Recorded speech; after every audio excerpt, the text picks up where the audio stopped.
This is the Landlord Survival Show. When people stop being nice and shit gets real. You're the landlord. We're here to help. This is the show for what the gurus don't tell you about owning rentals. We're here for you because we're stronger together. Brought to you by Empire Industries Property Management. Built for investors, by investors. Hey everyone, well welcome to the Landlord Survival Show. This is Steve Rosenberg, I'm your host, and we just recently started doing these live on the air, and we've had a great response to people watching the show. Basically what we're doing is we've created the show. Pete and I very simply have gotten our butts kicked over the last probably 15 years of owning houses, owning apartments, flipping properties. And one of the reasons we found out, we realized that this happened, is we just had a lot of people steer us in the wrong direction. And I don't know if they did it on purpose, or I don't know if they had their own intentions. I don't really know, and I don't really care. At the end of the day, a lot of people made money and I didn't. And I found out the reason a lot of people made money and I didn't is they had goals and I didn't. Maybe their goals were to just make money off of me and move on. I don't know. But as Pete and I grew the company, we grew Empire, we untangled ourselves out of owning a lot of bad deals and learned a lot of lessons. One of the things that we realized is we needed to come up with strategies to own properties. And, you know, there's a lot of people out there that have strategies on how to buy them, how to flip them, how to get a hold of them, how to get the deal. But nobody really has the strategy of how to actually manage the property to get you the return. Because if you're flipping properties, I found out personally that that was just a job. It could be a high-paying job. There's nothing wrong with that, but it is just a job. And I didn't want just a job. I wanted something that was passive income with wealth, but nobody actually taught what do you do when the tenant, you know, you put in doesn't, you know, pan out. How do you get them out? How do you evict them? You know, what is Texas property code here in Texas? Wherever you live, there's other codes, obviously. And no one ever talks about that part. Maybe it's because it's not the fast, sexy part. And so we ended up creating a Facebook group, Landlord Survival Show, or Landlord Survival Group on Facebook. So if you're not a member, go join that. A lot of free information on there, a lot of good conversations, as well as we do this show. It's on iTunes. You can download it, you know, like it, share it, please. This is something that I do just to give back to the investing community because I don't think enough people do that. So what I want to talk about today, very, very clean and clear, is the challenges that we all have when you put a tenant in the property and that tenant turns out to be, I don't know if we want to say a loser, I don't know if we want to say isn't maybe lied, I don't know what you call it, but isn't as advertised, right? Their resume said one thing and they turned out to be something else. And from personal experience, I was the kind of guy that was ready, shoot, aim. And what I mean by that is I would put anybody in the property. I would advertise bad credit okay. I would advertise rent special. I would advertise all the things that would attract the worst kinds of tenants. And we would have people that would literally drive up with their stuff in their car saying, I can move in right now. Where's my deposit special? And we thought, man, we cracked the code. This was a great thing.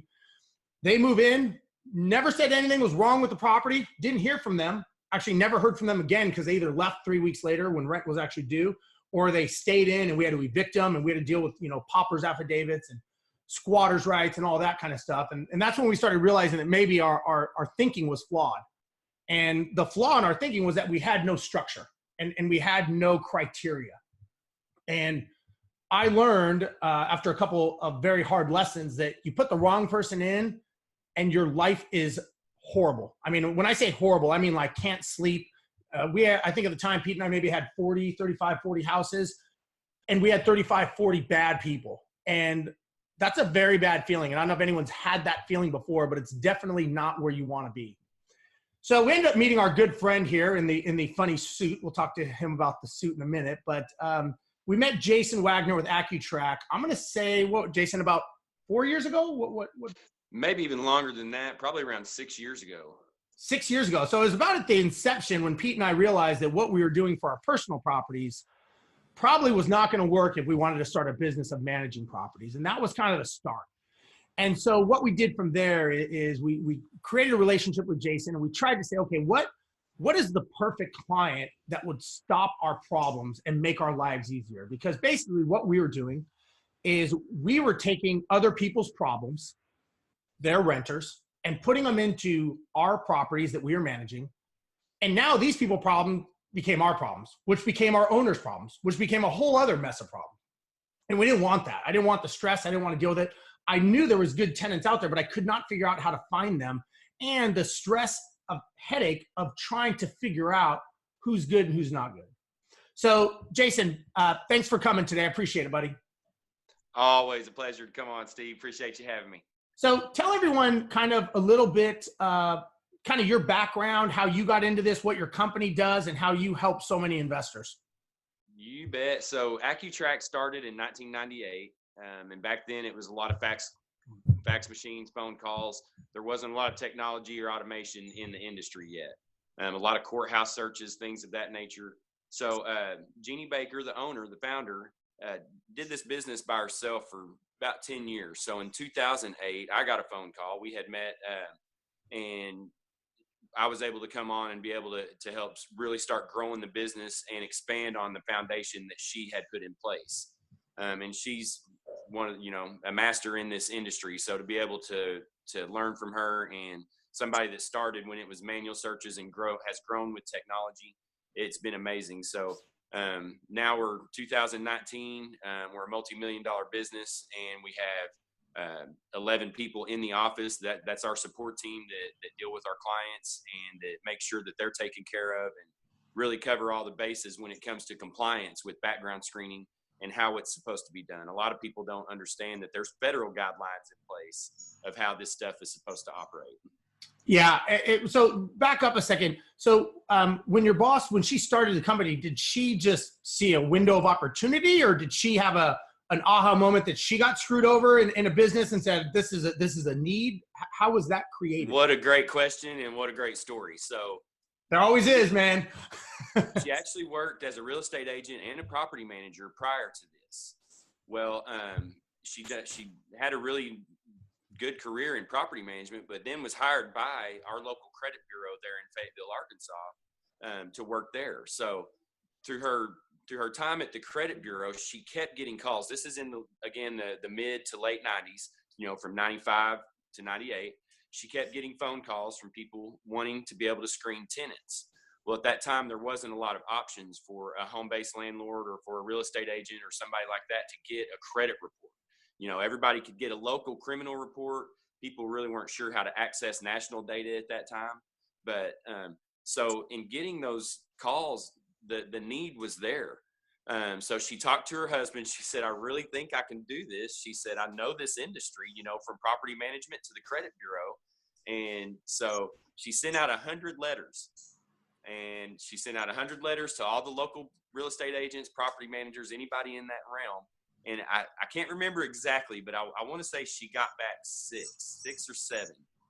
And that was all she needed. She said, these people are going to trust me to provide this service, and I can grow on this. And so she opened her business. At that time, it was called Tenant Searchers, because all we did was help people find, qualified tenants. So Tenant Searchers was from about 1998 until about 2005. And at that point in time, she was taking on a lot more employment screening. So we're split between tenant screening and employment screening. But as that happened, she said, I have to provide accurate information all the way around, and I have to be able to track it. So that's where the name ACUTRAQ comes from. God gave her the spelling. It may be hard to spell for some people, but you'll see it all over the place someday. We're growing this brand. Yeah. That's how the business came to be. And, it's interesting. While you were saying that, I was thinking, when she was probably doing this background check, people don't realize how easy we have it at the touch of a button, because, that's back when, quote unquote, long distance calls were still around, right? I mean, you actually had to call, when you called another area code or another state, it was long distance. And, I was in a meeting this weekend with Pete, and we were talking, we were doing some formulas on an Excel spreadsheet. And we were joking, saying how when we were in college, Excel didn't even exist. Like, what did we do? Like, how did you do formulas and stuff? And so you don't realize the advantages you have of the internet and the technology and everything. And to me, and I'm curious your thoughts, is it's kind of a double-edged sword with the internet, because, there's probably a lot more fraud that goes on that people don't even realize when it comes to tenant and identity theft and that kind of stuff. Is that prevalent in the industry? Unbelievable amount of fraud. I can tell you a couple of stories, and just to back up for a minute on Jeannie, you know, you guys, for instance, I mean, that many properties and you have less than a 1% eviction rate. A lot of people don't understand that there wasn't the automations and the things that we have now. So when Jeannie started this business, our full verification calls were the majority of how her landlords found qualified tenants. And as data became available, we were able to add that on and add value. But being able to talk to those tenants, you know, get those red flags, save them hopefully the headache that the last tenant went through.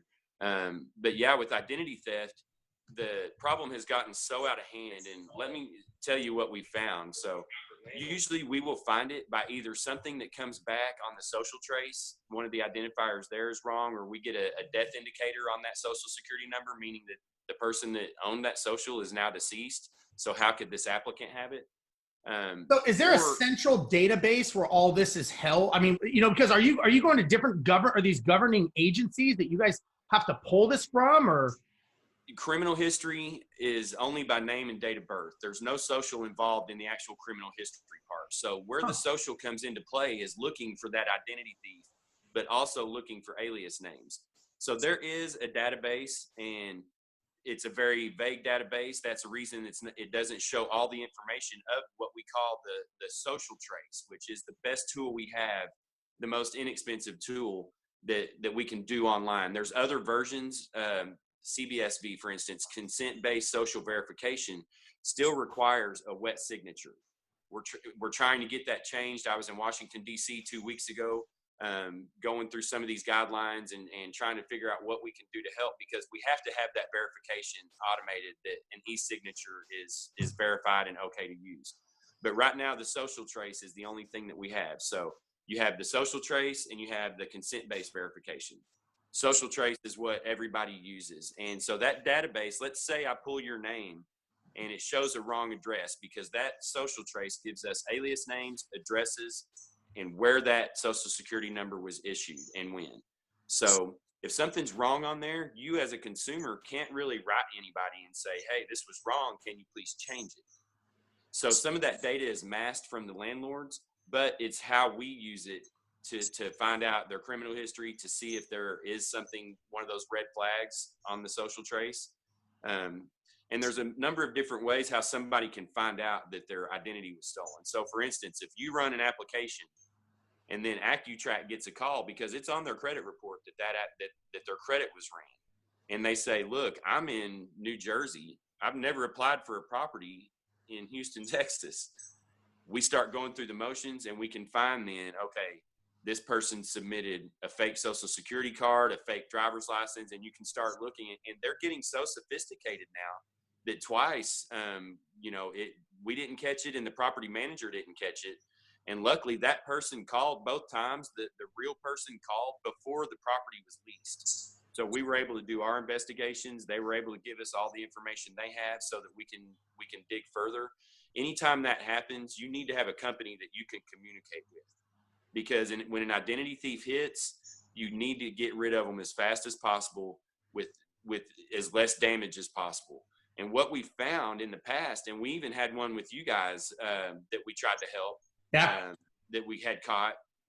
And Houston right now, if a property manager doesn't know that they've had an identity thief, then they're unaware, but they have. You know, they just didn't catch it. Yeah. And I had a friend of mine one time, he was basically victim of that. And he went to, I forget what it was. He went to do something and his credit card got declined. And he was like, what's the deal?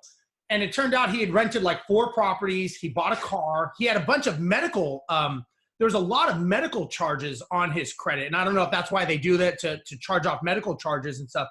And it was probably close to $200,000 total that he owed. And the biggest challenge, I mean, if that happened to me today, besides knowing you, I wouldn't really know where to go. I wouldn't even know who the first person to call to say, how do you untangle this? Is it a regular attorney? Like who would you call in that case? That is a great question. And through the course of all this, two great questions. We have found out, through everything that we've been through with you guys and a few others. So what we found out is we started off by calling the Houston Police Department. And what we found was it takes about 3 weeks to get a detective assigned to the case to even begin investigating this identity thief. Wow. Where do you think the identity thief is at that point? They're gone, man. They're in the wind. They're on to the next city. And these career criminals are out here. This stuff happens. And I would like to say I'm just giving you guys analogies, but these are real stories, real things that have happened. So what that consumer needs to do as soon as they have found out that they believe they're a victim of identity thief is they need to contact the Consumer Financial Protection Bureau. And you can look that up online. Don't quote me, but I believe it may be CF, Consumer Financial PB.org or .gov, I'm sorry. So Consumer Financial Protection Bureau and the initials for that .gov. If not, Google it and it's going to pop up. But that's going to be the only people that will be able to document it, be able to give you the next steps on what to do, because it's not easy when somebody does that to you and your financials are messed up, your identity's messed up. We have actually seen it. One of our Houston clients required them to upload a social security card to try to deter this. Right. And we have even seen the best fake social security cards we've ever seen. Sometimes I'll tell you who it was off air, and if they want to come on sometime and share that story, it was quite a dig trying to figure out who the real applicant was, because we had both people telling us they were the real applicant. We found out who the culprit was, but it took us about a week and a half to get to the bottom of it, because we didn't want to spook the wrong person. Sure. We generally wanted to help any way possible, but like I said, there's not really a lot you can do as a property manager. So when that happens, deny the person, work with the real person if they contact you, and do anything you can to help. But the main thing is get the identity thief away from your property, away from your people, move them on down the road. I wish there was more that a property manager could do in that situation, or a background screener could do, but the timeline is just too long to be able to. And once they're in the property, all the dynamics change, and that's what people don't understand. It's not like the old days where you can just go and rip the doors off the hinges and pull them out. Right. Now they're in the property. Now they've got some rights. Right now you have to prove them, and now I don't know if that becomes a civil matter or how that works, but it definitely, if you can prove that the person's involved in identity theft and the property is rented, in that case, the local authorities, you should be able to back off enough to put your case together. So when you contact local authorities, they can do it without scaring the person off. And you have to be able to prove it, because if that person is not involved in identity theft and you come in there and accuse them of it, it could open a whole nother can of worms. Yeah. That's why it's so important to have somebody like ACUTRAQ or another service like ours that you can call, dig deeper, and actually verify that information once you think the fraud has taken place. So let's talk about screening the tenants, because I know that this was a huge point for us that, and maybe we swung full scale deflection the other way. But I know when Pete and I kind of started talking about what we wanted the perfect tenant to be, without even really knowing what the rules and laws were per se, before talking with you, but we said, this is what we want. Is that possible? And I remember you were like, yeah, it's strict. You're going to disallow a lot of people on the front end, but we had already lived the horror on the back end. So we didn't care. We learned an empty property with someone being in it, not paying, is worse than just an empty property. Right. And so, like you said, we have a 1% eviction rate, and that's because we're strict, man. We don't want people's problems. And it's, to us as an investor, it's hard when I own a property and I get, my property management company, which I own, tells me they haven't found a good tenant for the property or whatever. And I'm thinking, can't you just take them? But that's the greedy side of me, right? That's the short play. The long play is sitting there going, okay, you know what? If I pick a good one, maybe they'll be in there 5-6 years, so the month or 2 months that it's vacant is minimal compared to, we used to have an 8-month average tenancy in those properties when Pete and I owned them. And our make ready costs were 3 times the amount. And the reason they were 3 times the amount is because when the tenants left, they love to take parting gifts with them. So they would take wiring, air conditioning units, stoves, took a toilet. I mean, took light bulbs. I mean, just the stuff that they would do, you know, just blows my mind. But I was playing in the wrong pool. That's what we got for putting bad credit okay. When you say bad credit okay, guess what you're going to get? People with shitty credit. I mean, that's just. And then they go tell their friends. Yeah, hey, go rent from these losers. They don't even care, you know? So yeah, exactly. So let's talk about screening and what you can ask, what you cannot ask, because, you know, I speak in front of a lot of investors. I speak in front of a lot of agents. Right. And everybody seems to, this is that gray area that they just want to talk real fast and skip through because they don't really know what you should and shouldn't do. And some agents, I talk to some agents and you know, they'll say, well, I just let the owner decide. I just stick my head in the sand and I let him decide. What is the best rule for something like that? If you know, a lot of ground to cover there. The screening side of it, we all know, and going back to the suit, this is what they show up as when they're yeah. Hi, Mr. Landlord. I want to pay 6 months rent. Yeah. I'm the best guy you've ever met. We're going to be best friends. Pets. Yeah. No, I've never been in trouble. Yeah. Then you send it to your screening party and they come back where you get the real story of what they've been through and where they've been and all of that stuff. And the screening process starts with the application fee. Another thing that a lot of landlords will do is they don't want to do anything to qualify that applicant up front. Yeah. The applicant needs some skin in the game. Absolutely. So for instance, a lot of my landlords they generally, people think the landlord's just trying to make money off that. For if renters and people that lease are listening to this, the best thing you can do is go through the process that your landlord wants you to go through, that the property management company has put in place. If it has an application fee, don't call them and tell them how you cannot afford. Got a call there. How you can't afford to pay the application fee, because what that tells them is I live check to check. I can't. That's got no money, man. Yeah. Right. So put that in place. Can I just say something real quick on that? And I think it's important that, you know, at some point, I think as an investor, as a property manager, where has it turned to be a bad word to make money on a product that you offer? Why should you do it for zero or lose money? And people say like, oh, you shouldn't make money on applications. Show me where that's written. Why should I? Is my time not worth something? When you go to work, do they say, hey, you should work the first 30 minutes free because you should? No. Right. I think it's you know, it's that talk that people don't like to talk about. I think it's fair. If you're providing a fair service for what you do, whether you're an owner of your own properties or your property manager, I don't personally see anything wrong with making a return off of my time or my staff's time to do it. And much to your point, like you said, the whole application like ours is online. They can't even get to step 2 until they input their credit card information and check the box and do everything. It's not, we won't even talk to them. It's not even an option. And when, you know, I don't know if people still take paper applications. I'm guessing they do, but you know, again, going into the new age of the world, if somebody says, I don't have access to a computer, or I don't have access to online, I got to go, that's kind of weird. Everyone in the world does except you. That's right. A red flag, right? Right. You're trying to rent a $2,000 a month house, but you don't own a computer or a cell phone. Yeah, exactly. So I'm sorry. So go ahead. So we're talking about the agents and everything. Yeah, and believe it or not, we do get that where people will say, well, I don't have access. And I tell my landlords, you know, I don't know. They may not really have access, or maybe they're trying to get by the background check. Think about, you know, why would somebody go to all that trouble to tell you these things and their whole life story?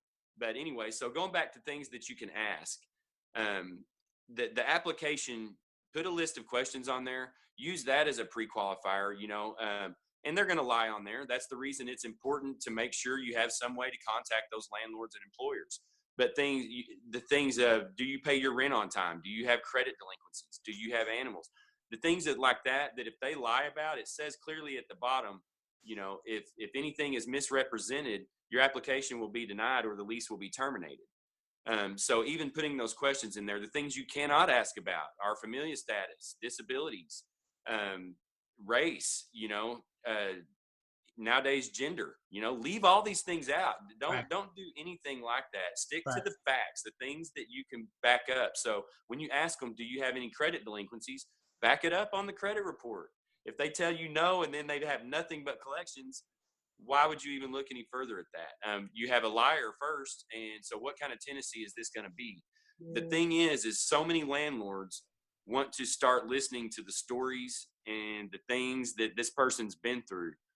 You're running a business. And like you said a second ago, your time is valuable. When you take time to process that application, some people, it may take you 30 minutes to look over the different variables of what's going on with this applicant. That time is valuable. I know your time is, my time is.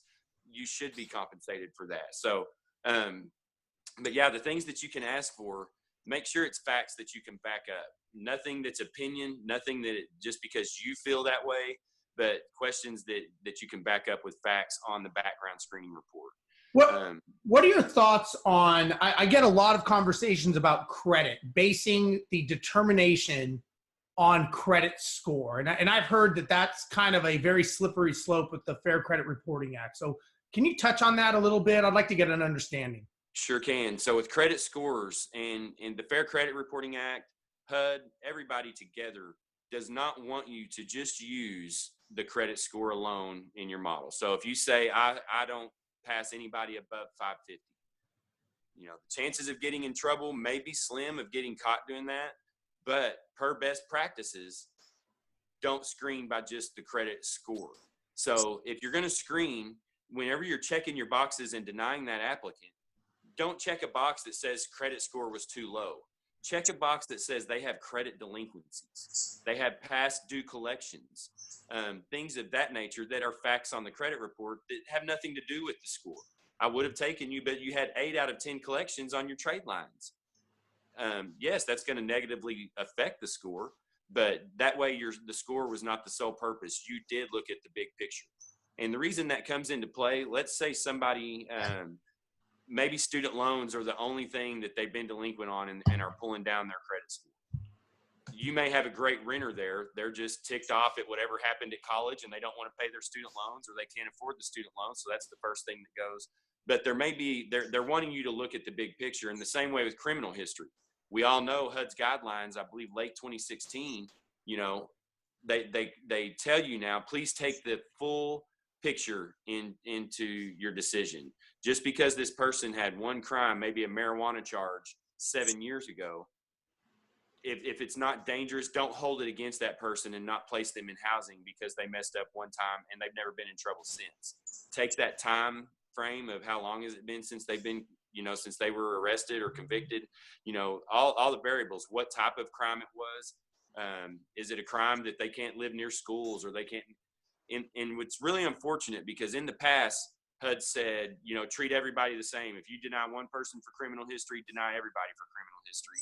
Now they're asking you to kind of be the liaison between that and look at this and make decisions that I know you and I aren't comfortable, making, but they want you to look at that big picture. So it's something as property managers, you just need to be thinking about when you're placing tenants, but, just to stay current with what's going on and what HUD is asking as well. So let me ask you this, just kind of one point before we go on. The credit score, I was told at one time that if the denial, like when you get denied for a credit card, right? If I get denied for a credit card, which I have when I was younger, when you get denied for a credit card, you get an envelope with about 30 pages of documentation that, all you look is the first page that says you've been denied and you throw it away, right? But those pages are things that you have to have. My understanding is if you deny someone saying, I only take a 650 credit score and you are under 650, you have to send that type of documentation to them, and it is different documentation for different scores. Is that correct? No.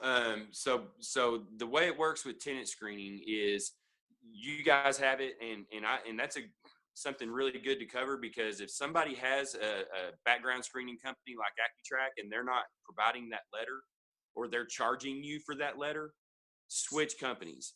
That is the most important part of the process. They need to be providing you the adverse action letter that has all that verbiage in there, so you as the landlord do not have to worry about it.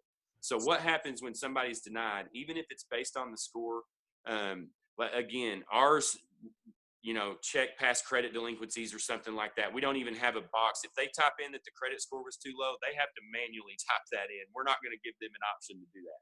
Yeah. The other thing that needs to be included in that is the credit score, though. Per the FCRA, that applicant has a right to know why they were denied and what their credit score was. So we include that in that letter. Then below that, it should have the person's, the company that ran the information. So it should have ACUTRAQ, or in their case, somebody else, whoever the screener is, so that if there's a dispute, that person can call us and let us know, hey, I need to dispute something on this report that's wrong. That is the most important part of the process, because if you do not give somebody the chance to dispute that, you will get sued at some point. You may have gone 15 years. Yep. But you will get sued at some point if you're not sending that letter. It's so funny when I talk to investor groups. I don't care if it's 5 people or it's 500 people that are investors or agents. You'd be amazed just at that word adverse action letter. They don't even know what it means. They're like, what is that? I'm like, well, when you deny someone an application, what do you do with it? And they're like, nothing. I'm like, interesting. I'm like, it's not if, it's when. Like you said, I mean, you are going to get sued. And I tell the agents, they're like, well, the owner does the denial. And I'm like, well, if you're the one licensed by the state here in the state of Texas, you're the licensed professional, and you are somehow wrapped up into this. Right. You think that you're not going to be wrapped up with something affecting your license because you just put your head in the sand and go, well, that's the owner. The owner did it. I'm like, right. And again, going back to I talk about agents is, I tell them, I go, there's things that when you pull credit. So if you're an agent and you pull credit on a tenant or applicant, the applicant, correct me if I'm wrong here, Jason, the applicant is giving you, the agent, the authority to see your background and your information, not the owner. So I tell that, because we have owners that say, well, I want to see the background. They say, well, we can't give that to you. Well, it's my house. It's your house, but it's our business. And our business is what's allowed to see into this person's background, not you. So we cannot give you that information. And they're like, but it's my house. I'm like, you own the shell. We own the business that's running inside of that shell. And that's and agents don't understand that. And I'm like, you cannot just give the owner that information. That's correct, right? That is fair and accurate. And just to go back on what they're sending. So also below the adverse action letter, per the federal guidelines, they're required to get the summary of rights, which tells them what their rights are when their credit report is pulled.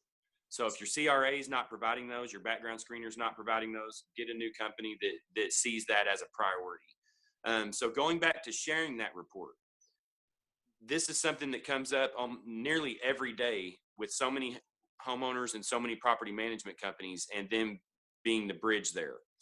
So when that background report is ran, the credit bureau, and again, this all comes from the credit bureau. Criminal history, is public data for the most part, but when you're using it on a consumer report, now it becomes part of that consumer report. You have to let them know when they're denied based on that information. The credit report is pulled by the property manager in most cases, or a real estate agent. That is the end user. There are no two end users where I pull it and then I give it to the homeowner. The person that pulls it is the end user. Everybody else is considered a third party. And that report is not to be shared with any third party sources at all. It's for a one-time use only, and for the purpose of the end user using it. That means the real estate agent or the property management company. So what you can do, the homeowner needs to be involved. Sure. Bring them in, give them a call, let them know what's on the report. You can bring them into that decision. They cannot have a physical copy of it. And also there's things that you can't tell them, right? Like you can tell them, you can tell them what industry they're in, but not what they do. I know there's a lot of specifics of things that you cannot tell them. And I forget all of them, but I know there's a litany of things that you could get in trouble if let's say the guy's in the oil business, right? And he's a CEO, and the owner says, well, I got fired from the oil company, so I don't want this guy to live there. Well, that I don't think you can say that, right? If it's on our background screening report, you can cover just about everything on there. You don't want to give them the social. Yeah. You don't want to give them the date of birth or age. Or race, right?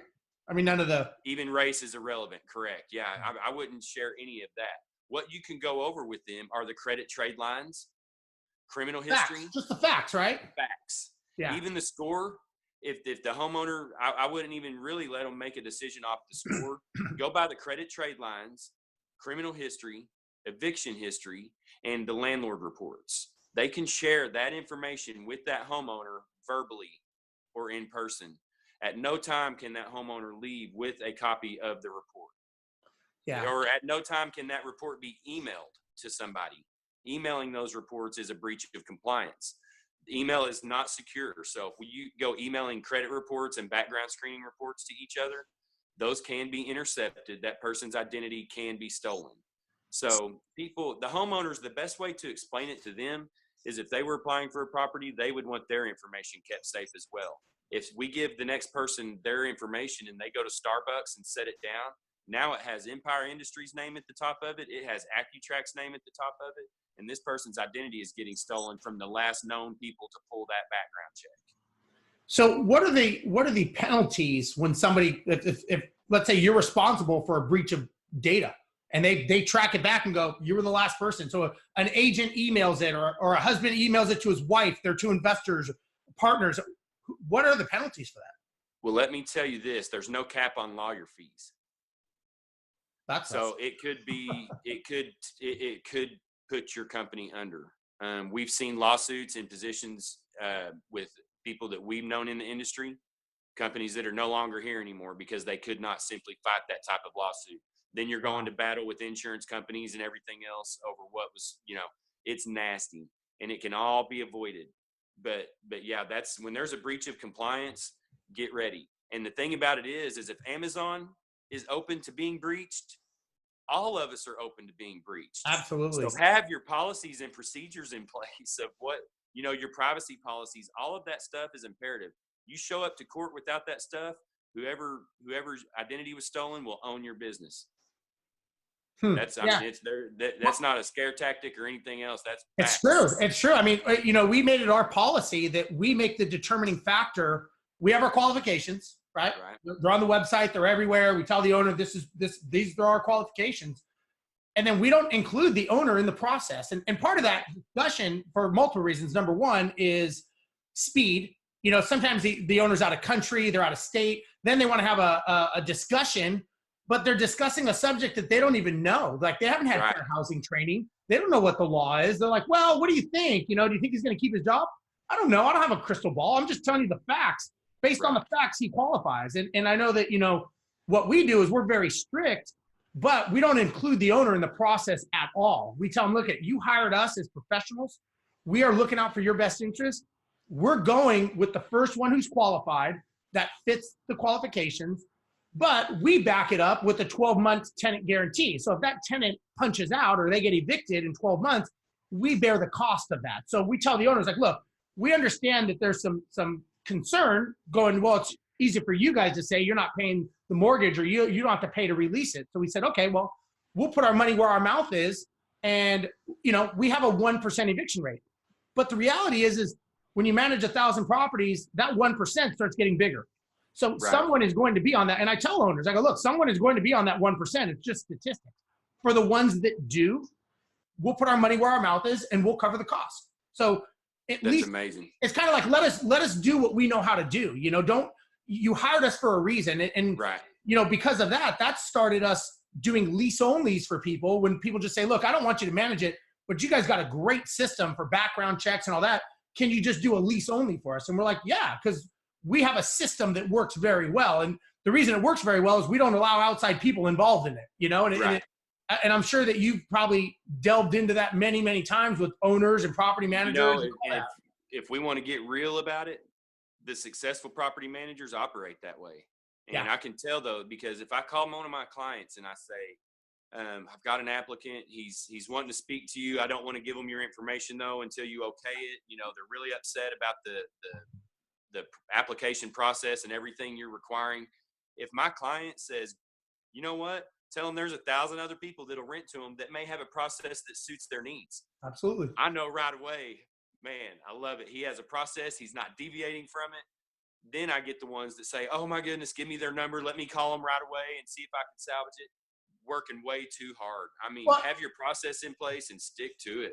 Well, and the problem is you can look, I can talk myself into anyone being perfect and an angel with, well, I guess that could have happened. That could have happened to anyone. Okay, Right. You know what? You'll be fine. You promise? I promise. Okay. And so we can talk ourselves into anything looking great. And the reality is every time we have deviated from a policy or procedure, it never works in our favor. I've never once said, man, I'm glad I deviated from that. I'm glad I didn't go down that road, you know, like I've never had that happen, you know. It's like every time you learn that lesson, you're like, okay, I won't do that again. And I just did it again. But how do you do that with owners? That's the thing people can't get with their mindset, is to be able to make that shift with their owners or with the applicants, because like we were talking earlier, they're so scared they're going to miss a leasee, or they're going to make an owner mad, you know. To change that power and that control to where you have it, that's the hardest part for people to do, is make that switch in their head to be able to own that. Well, you know, I think a lot of it is either operating from fear or operating from a position of, this is a business, this is how we run it, these are our policies, these are our procedures. If it's not working, then change the model, right? And I think that's the biggest challenge is, and we look, you know us, we don't deviate at all. When somebody says, we say, look, it's either thumbs up or thumbs down. That's all we know, because number one, that's going to keep us out of lawsuits. It keeps you out of a lot of back and forths going. And again, that's not what we do. I don't know if the laws have changed recently. That's what you guys do. That's what you know.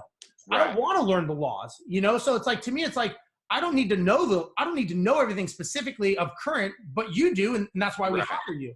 And, you know, whether you're an owner that you own one property or three properties, or, you know, you know, part-time or your property management company, I would say that the best thing you could do for yourself, for your properties, for your investment, and for the tenants is just stick to your rules, stick to your guns. You know, the thing is somebody living in that property causing you problems and headache. If you've never been in that situation, like I know Pete and I have many, many times back in the old days, that is a horrible feeling, because you're like, man, you know, and the biggest challenge I can tell you, Jason, is when you think you know, everybody starts off the relationship with the tenant on a great note. Like, we're going to be great. This is going to be friends. Maybe you can barbecue. Our kids go to the same school. And then when things start oscillating and maybe going south, now you feel emotionally taken advantage of, because you entrusted this person and you like them.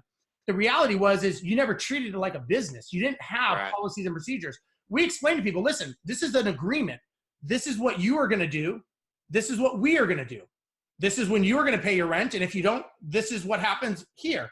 And a lot of people, they don't understand that. It's like, look, you may scare them off. I would rather scare them off on the front end before I have to do another make ready and a vacancy and the stress than deal with it in the middle of it. Because, you know, Jason, I could tell you the sleep that you've been able to inject back into my life by knowing that we have good tenants.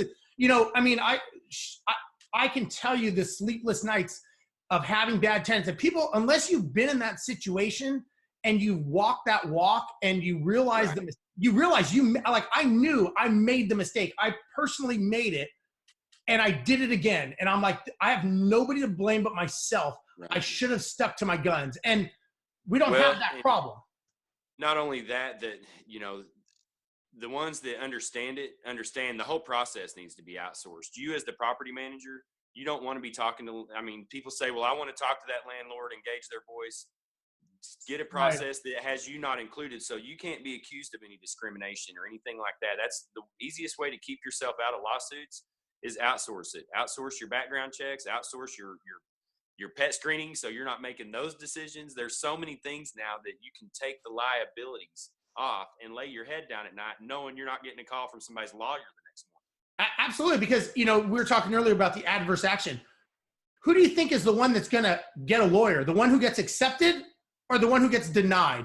Every time. Probably the one who gets denied. And what's the first thing the lawyer is going to say is, let me see your adverse action letter. And they're going to go, I didn't get one. They're going to say, interesting. Now let's start seeing what we have here, you know? And then they show up to your company and they say, show us your policies and procedures for denial. And you go, we don't have any. They're going to go, interesting, you know? And then it's a Pandora's box, man. Right. Yeah. And even if you have one or two properties and you just have a couple, it doesn't matter. You are running a business. And that's what I just pounded into these investors' heads. it's a business, man. You have got to run it like a business. The biggest mistake we have is that we live in a house and we have a house as an investment property, and we don't equate that as a business because we go, well, it's a house. I lived there at one point, so just renting it out, it's pretty simple. Right. It's a whole business. Policies, procedures, structure. You got to have all that. And I mean, that was the reason we created the Ultimate Survival Handbook. Pete and I created a manual to show people how to run their properties like a business for the single investor, because it just makes sense. And if you want it, you can go to my website, selfmanagemyproperty.com. But the thing is it's just so important to know, to have a Jason Waggoner on your team, because you don't know what the laws are. You don't, service animals, therapy pets. Do you deal into that now? We just recommend petscreening.com. Yeah. They have it's a third-party source just like us. So you're not involved in that process of saying, is this really a service animal? And I'm going to get sued for even trying to figure out what's going on here. Yeah. What can I ask? There. What can I not ask? What am I allowed to see? What's wrong with you? Don't. So like with Empire, just like you guys, put it on your application. This is required if you have pets. This is my process. If you don't like it, don't rent here. Absolutely. That's capitalism, baby. You don't have to rent here. We want you. We're going to take care of you. But, we have two clients. We have the tenant and we have the owner. And we have to do that balance. But our fiduciary responsibility is to the owner to have a profitable business that runs. And you can't do that if you're not having policies and procedures and you're winging it. And you got to call that owner and go, man, I went off my gut. I thought he'd be good. He seemed like a good guy. The owner's going to go, well, did you follow your procedure that when I signed up with you, you said you had all these procedures? No, I just thought I'd do you a favor and get someone in the property because it was getting kind of, stale out there. And I wanted to get someone in. They're going to go, well, shit, now you may put me in a worse position now. You didn't do me any favors. What about even with a real estate agent? When you were talking about it, having that power, the ability to make those decisions yourself as the property manager, let's say you're a real estate agent or a property manager and you're including your owner in that and you're looking over the information and they say, well, I don't know, they could be a good renter. They could. Maybe we should take them. What do you think? Maybe we should. Maybe we should. You both agree maybe we should. When it goes south, who's that homeowner going to blame for making that decision? Finger pointing, man. You said. You told me. I just own the property. That's why I hired you. I can tell you that. I hear that all the time from agents. They're like, I don't know why these owners blame me. I'm like, you held their hand through the process. That's why. Yeah, exactly. And the worst part is just saying, I'm just going to send it to the owner and let him decide. It's like, so you're putting your whole license and your livelihood on the line off of an investor that maybe, we have investors that don't even live in the U.S. They don't know fair housing laws. They don't know Texas property code. They don't know these things. So you're basically putting your livelihood on the line to someone that lives out of state, out of country, and assuming that they have experience and they have knowledge. Isn't that kind of why they hired you? Because you said you were a professional and you said you knew what you were doing. So they kind of cross those lines when it's convenient, I've noticed. And, in training people and your staff and like we're talking about changing that mindset, it's really not as easy it's not as hard, than people think to change that mindset. It's the verbiage you use. So when somebody calls in, let them know. We offer an application to everybody that wants one. It's right there on our website. But if you don't like our application process, you don't have to rent here. Do you know how that changes the control of what they're fixing to pick your application process apart because they don't like this or that, knowing every company has a different process? Yeah. And those people will go to every company and pick it apart. Well, let them go to those other companies and let them know this is our process. I understand what you're going through, but I have a process. Everybody's treated fairly. Here's our application. If you feel like you meet these criteria, feel free to apply. We offer one to everybody that asks for one, but we have a process that we don't deviate from. That's the easiest way to handle those conversations. I love it, man. I love it. So Jason, if somebody wants to get a hold of you, they want to find out about ACUTRAQ, how do they do that? Very easily. You can call us anytime during normal business hours or leave a message after 479-439-9174, or they can send us an email at customercare@ACUTRAQ.com, ACUTRAQ. So customercare@ACUTRAQ.com. We'd love to hear from you. We'd love to help out. We know that you guys have enough hats to wear, so get that stuff off your plate. Yeah. And you guys are national, right? You guys can do it anywhere. Is that correct? We are national. We're in all the lower 48 states now. We also just launched last week. So, the ones that use it, if they hear me today, you will be some of the first round of phase 1, but go to tenantscreeningforlandlords.com. It's for real estate agents. It's for home-based landlords. Yeah. You get everything that the property managers get, an application and a full background check with credit, criminal, eviction, current landlord, and employer. You guys have access to the same thing now. So tenantscreeningforlandlords.com. I mean, talk about buying time, right? You're buying time back of hours. You're buying time back of stuff that you don't even know what you should be doing or shouldn't be doing, and you're buying back that time. So that's great. And if you want to get a hold of us, you can go to my Facebook group, Landlord Survival Group. We keep it a closed group, and it's really good with a lot of very, very intelligent investors on there talking about challenges and trials and tribulations. We also create our website, selfmanagemyproperty.com. There we have products and content we give away. I've got the Ultimate Survival Handbook there.